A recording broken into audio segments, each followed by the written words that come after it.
Today's March 1st, and we are gonna get a 10-degree jump, and we'll be seeing weather in the 70s all week, and probably from this point on. Our vegetable sprouts popped out yesterday. Today we'll be taking them outside, and depending on the nighttime temperature, we may just leave them outside. The reason they're in the garage is because it's so cold at nighttime, it's going to slow down the germination.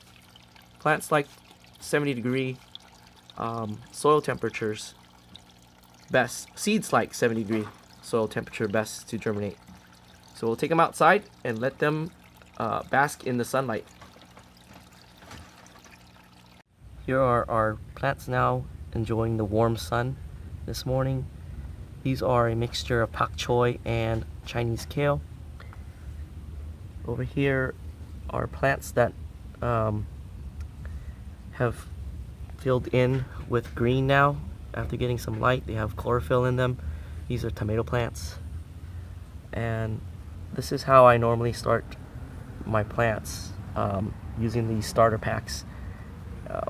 One of the problems, one of the things I run into with these starter packs is just the daunting task of getting them out of the cells, and we'll probably see that later on when I go and transplant them.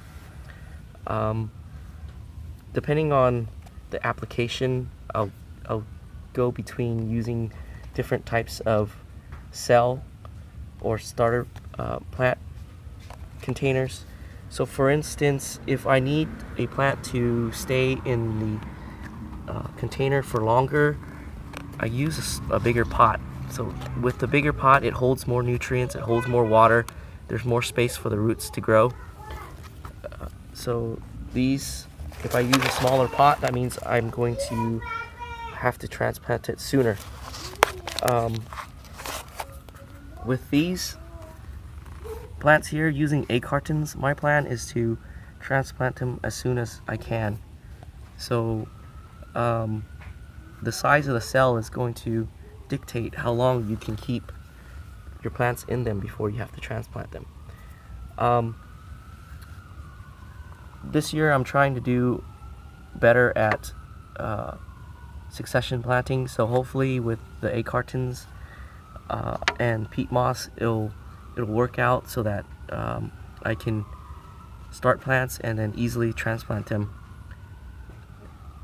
and get that way it'll motivate me to sow more. Otherwise, if it's kind of hard to do, I'm less likely to go about planting more plants. So we'll see how these work out. So far it's looking good.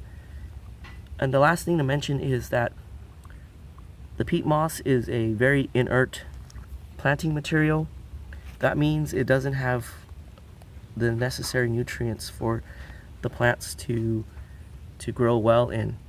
So it's absolutely important to either transplant them out quickly and also to fertilize them. So whether you use an organic or not organic fertilizer, it's important to fertilize your plants as soon as they sprout. Sun also helps, so I may throw some compost tea in here later today and get those plants going as far as letting them have something to eat. Okay, I guess that's it for today. I'll see you in the next video. In the last video, you may have noticed that plastic floating in the water of the aquarium. It's being weighed down with a rock today. It's used to protect our young lotus sprout. If you look carefully, there's that neon green part inside the cage. That's our sprouting lotus. I tried to sprout some lotus, or I got them to sprout last year. I started too late in the season, and I think it just didn't make it because it got cold. With young plants, it's best to give them their optimal growing conditions. Once they're bigger, they'll be able to handle some of the challenges of cold or heat. So hopefully by starting early this time, we'll get some lotus plants.